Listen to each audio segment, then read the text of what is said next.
साथियों नमस्कार। एक और वीडियो के साथ आपके सामने हमारा जोड़ा हमारा ये जोड़ा दो हंसों का जोड़ा। दो हंसों का जोड़ा कहिए या माँ के ओर से मिलाए हुए दो शरीर लेकिन आत्मा एक, उसका जोड़ा कहिए, जो मर्जी कहिए, लेकिन हम दोनों एक बार फिर आपके सामने। पिछली बार आपको याद होगा मैंने बात खत्म की थी अपनों से सावधान। तो मैंने जहां तक बताया था आज वहीं से शुरू करते हैं। बात 2010 की है। हम लोग रांची पहुंचे थे शादी के बाद पहली बार रांची। ये तो खैर रांची के लिए बिल्कुल नई थी, रांची का कोई आइडिया नहीं था। इसके लिए एक नया अनुभव होने वाला था। ससुराल ससुराल कैसा होता है इसको उम्मीद थी। इनकी माँ बहुत कम उम्र में जब ये थी तभी इनकी माँ दुनिया से जा चुकी थी। तो इन्होंने उम्मीद ये रखी थी कि ससुराल जा रहे हैं तो वहां पर इनकी माँ होंगी, माँ का प्यार मिलेगा, पिता का प्यार मिलेगा। और मिला भी, बहुत अच्छा प्यार मिला। कैसा कैसा प्यार मिला आज उसकी चर्चा करते हैं। प्यार ऐसा मिला कि जब इन्होंने मां को मां कहकर पुकारा बाजार में भी, तो मेरी मां ने सीधे थोड़ा झटकते हुए कहा, नहीं, यहां मां नहीं। मतलब मेरे बेटे की पत्नी मुझे मां ना कहे। हुआ यह था कि जहां पर अभी मेरा क्लिनिक है पहले मेरी बहन बैठा करती थी। और हाँ, उसके पहले की बात बताता हूं। हम लोग जब रांची पहुंचे तो हम लोगों के ऊपर एक बहुत बड़ी पाबंदी लगाई गई। सबसे पहली पाबंदी, तुम लोग दोनों मतलब हम लोग कहीं जाओगे नहीं। कहीं मार्केट भी जाना है तो दिन में नहीं जाओगे, जाओगे तो रात में जाओगे। और कहीं जाना भी है और हम लोग नहीं है, मतलब माँ और डैडी नहीं है, तो मुनिया से पूछ कर जाओगे। मुनिया मतलब मेरी बहन। मतलब ये हुआ कि हम लोग पहली बात कहीं जाएंगे नहीं साथ में। जाएंगे भी, बहुत आवश्यक हुआ तो रात में जाएंगे, अंधेरे में मुंह छिपाकर। और वो भी जाएंगे तो अपने सोच के साथ नहीं, अपने प्लानिंग के अनुसार नहीं, मेरी बहन के अनुसार। मेरी बहन, समझ लीजिए, जिस घर में बेटे की बात ना चलती हो और शादीशुदा बहन जो कहीं और रह रही है वो बहन घर की बागडोर संभाल कर चला रही हो, समझ जाइए वो घर क्या होगा। मेरे पिताजी तो मेरी भाभी और बहन के चंगुल में हमेशा रहेगी। यहां तक कि मेरी माँ भी प्रताड़ित होती गई उनके कारण। कुछ भी खाने पीने का अच्छा सामान आता भी था, माँ कहती थी कि निकाले जी, नहीं मुनिया आएगी तब। मतलब मेरी माँ अपने घर की मालकिन नहीं थी। मेरी बहन, या तो भाभी जब आएगी तो भाभी रहेगी, और भाभी नहीं है तो मेरी बहन मालकिन है, भले वो कहीं और रहती है। तो ये एक बड़ी पाबंदी थी। कहीं भी जाना है तो रात में, और मुनिया से पूछकर, भले मुनिया कहीं और रह रही हो।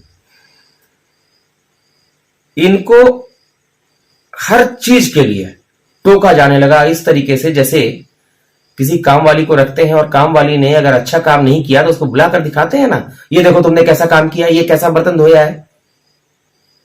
मैं ट्रांसलेशन का काम करता था उस समय। दिल्ली में भी हम लोग ट्रांसलेशन का काम करते थे। जॉब मेरा ट्रांसलेशन का था उस समय, और मैं खुद का अनुवादक नाम की कंपनी चलाता था।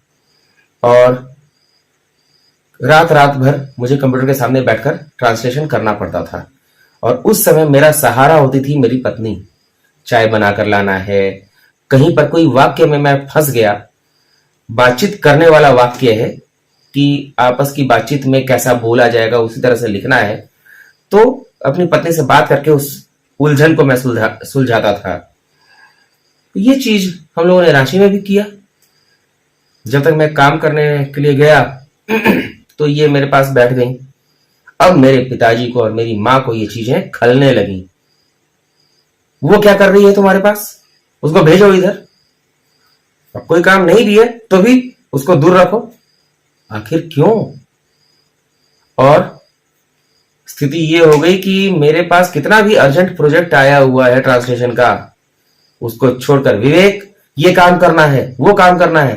मैं कहता था कि डैडी अभी मेरा ये अर्जेंट है, आधे घंटे के अंदर डिलीवरी करनी है। अच्छा चलो पहले ये काम कर लो फिर करना। अब इस चक्कर में मेरे कई सारे प्रोजेक्ट छूटने लगे, गड़बड़ाने लगे। इनका तो मेरे नजदीक बैठना बंद हो गया लगभग। अब केवल एक समय बचता था जब हम लोग एक दूसरे से मिलते थे, बात कर पाते थे, और वो समय था आधी रात के आसपास का समय, क्योंकि तब तक तो मैं कंप्यूटर के सामने लगा रहता था। और जब मैं रात में काम करता था तो उस समय भी अक्सर या तो पिताजी उधर आसपास आ जाते थे कि ये मेरे पास ना बैठ जाए, ये मेरे से बात ना कर ले।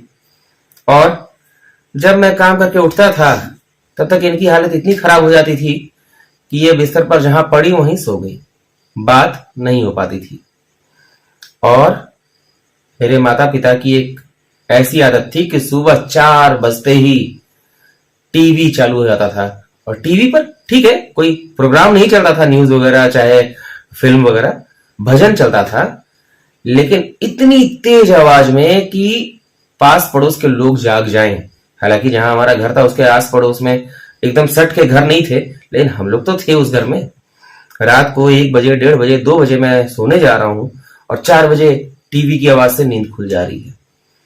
और जब नींद खुल रही है, आंखें मलते हुए मैं निकल रहा हूं, और अगर थोड़ा लेट हो गया तो बाहर से पिताजी की आवाज, विवेक उठो उठो, सुबह हो गई है। और सुनैना जी को सुनीता कहते थे, तो सुनीता कहाँ है? तो ये भी आंख मलते हुए निकलती थी। अब सीधे, सुनीता चलो चलो किचन में चल के देखो, क्या तुम बर्तन धोई हो? अब उसके बाद माँ और डैडी बर्तन में दिखा दिखाकर, वो बर्तन जो इसका नहीं धोया हुआ है उसको भी दिखाकर, ये देखो इसमें ये गंदगी रह गई है, ये गंदगी रह गई है। मतलब किस तरीके से प्रताड़ित करना है, ये एक नियम सा बन गया था। आदमी सुबह सोकर उठा नहीं, बाथरूम नहीं गया, फ्रेश नहीं हुआ कि सुबह चल दो बातें सुनने के लिए। और ये सब चीजें कहां से हैंडल हो रही होंगी समझा जा सकता है। कहां से मेरे माँ पिताजी को नचाया जा रहा था। जरूरी नहीं है कि हर चीज बोलकर ही कराया जाए। उनकी तो मति ऐसी मारी गई थी कि वो करते वही थे जो उधर की इच्छा थी। तो इस तरह की कहानियां होने लगी। अब मेरे और इनके बीच धीरे धीरे दूरी बढ़ने लगी किसी भी बात को लेकर। अब चूंकि इसको हमेशा प्रताड़ित किया जा रहा है, इसकी बात लेकर मुझे सुनाया जा रहा है और कहा जा रहा है काम वाली है, काम वाली है। ठीक है, माँ डैडी सीधे नहीं बोलते थे काम वाली, उन्होंने ये शब्द नहीं कहा, लेकिन जो मेरी वो वाली भाभी जिसने घर को खराब किया, खत्म किया, वो तो वही कहती थी। मेरी बहन खुलकर काम वाली नहीं बोली जहां तक मुझे याद है, लेकिन उसका व्यवहार वही था। ऐसे नहीं था, ये कैसे कर दी हो तुम, ये क्या की हो?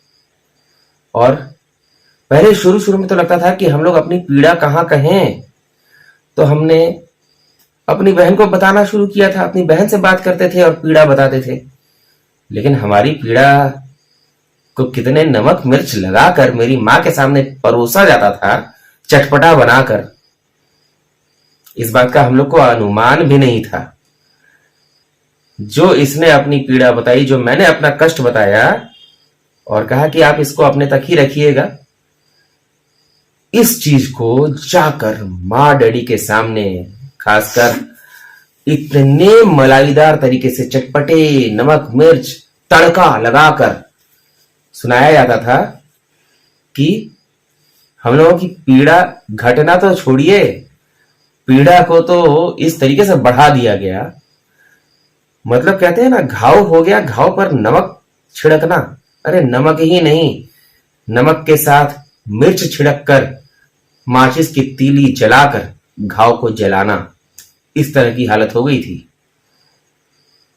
कभी कभार मां इसे कुछ कहती थी, ये भी मां से कुछ कहती थी। वो चीज कहां से कहां पहुंचे पहुंचे दिल्ली तक। सुनीता तो ऐसा बोल गई, सुनीता तो वैसा बोल गई। अरे भाई, वो आपकी बहू है क्या? ये आपकी बहू नहीं है। आपकी पीड़ा वही समझती है, ये नहीं। आप इसकी पीड़ा कभी समझेंगे? ये तो आपको अपनी मां समझकर आई थी, इसकी मां नहीं है ये सोचकर आई थी कि हम मां के पास जा रहे हैं। आप न मां बन सकी, न आपने इसको कभी बेटी बनाया। मेरे पिताजी ने बहुत बड़ी बड़ी बातें कही, लेकिन सब एक दिखावा, छल कपट, प्रपंच। इसी बीच हमारे रांची वाले घर में, इंडस्ट्रियल एरिया में भंडारा का आयोजन हुआ। भंडारा, जिसमें हमारे कई रिश्तेदारों को बुलाया गया। मेरे मामा, मामी, उनके बच्चों को, और मेरे भाई भाभी तो आने ही थे। वो कैसे चूकेंगे भाई? उनके अंडर में सब कुछ होना है, उनके कंट्रोल में होना है। और मेरी बहन तो रांची में रहती थी, तो उसकी हुकूमत कैसे नहीं चलेगी। सब आई। उस समय तक घर का सारा कामकाज इसको करना था, एक नौकरानी के ही रूप में सही। मुझे कुछ खाना है तो यही लाती थी, पिताजी को, मां को कुछ खाना है तो ये लाके देती थी। लेकिन जैसे ही मेरी भाभी के कदम पड़े, इसके लिए किचन में घुसना नो एंट्री हो गया। No entry. यहां तक कि कुछ खाना भी है, ये खुद से जाकर नहीं निकाल सकती है। एक बार इसने, जब भंडारे का मिठाई था ना, मेरी मौसेरी बहन मंजू दीदी, जिसने मौसेरी बहन होने से ज्यादा कुछ और फर्ज निभाया हमेशा, हमारे घर को नष्ट करने में बहुत बड़ा हाथ उनका भी है। उन्होंने, मेरे पिताजी ने बताया था, मेरे ही पिताजी ने बताया था कि मंजू कसम खाई है कि मुन्ना को, हमारा सबसे बड़ा भाई, उसको आपके खानदान से तोड़ देंगे, परिवार से अलग कर देंगे। उसमें वो सफल हो गई। दूसरा कसम खाई थी कि मुनिया का शादी नहीं होने देंगे, उसमें मंजू फेल हो गई। और तीसरा कसम खाई थी कि विनैया को, मैंने विनय जो मेरे भाई हैं, विनैया को ऐसा मरवा के फेंकवा देंगे कि उसका लाशों नहीं मिलेगा। तो इस बात का बेटा पता नहीं, अभी तक तो नहीं कर पाई है, आगे का पता नहीं। ये मेरे पिताजी ने मुझे कहा था। तो खैर, वो मंजू दीदी वो भी आई हुई थी और उनके बच्चे भी थे।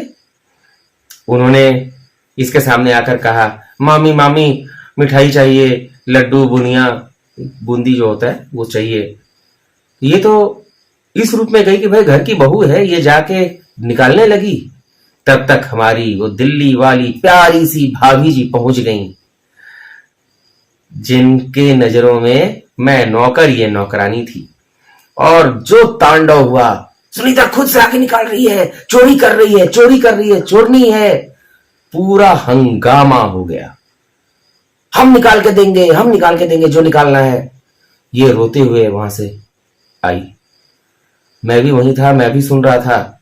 मैं उस समय तो मुझे ऐसा कर दिया गया था ना कि पिताजी के आगे कुछ कहना नहीं है, पिताजी के आगे दुम दबा कर ऐसे खड़ा रहना, ऐसे, जी पिताजी, जी पिताजी, जी डैडी, हाँ डैडी। ये हालत हो गई थी मेरी, पूरी तरह से कैद। और ये न खा सकती है, न चाय बना सकती है, न किसी को खाना निकाल के दे सकती है। मतलब खुले आम सबके सामने चोर चोरनी, क्या से क्या कहानी बनाई गई। बहुत ही पीड़ा होती है इन बातों को याद करके, लेकिन क्या करें, समय ऐसा आता है तो याद आ ही जाता है। तो खैर, आज का भी एपिसोड काफी लंबा हो गया है। अब बाकी अगले एपिसोड में बताऊंगा और क्या क्या हुआ, कैसे हुआ। कहानी इतनी ही नहीं है, इतना लंबा है ना कि आप सोच सकते हैं कि क्या से क्या गुजरी होगी। तो खैर, आज इतना ही पर रोकते हैं। ध्यान रखिएगा, अपनों से सावधान। अपने कभी नहीं होते हैं अपने, इसलिए छोड़ दीजिए देखने अपनों के सपने। नमस्कार।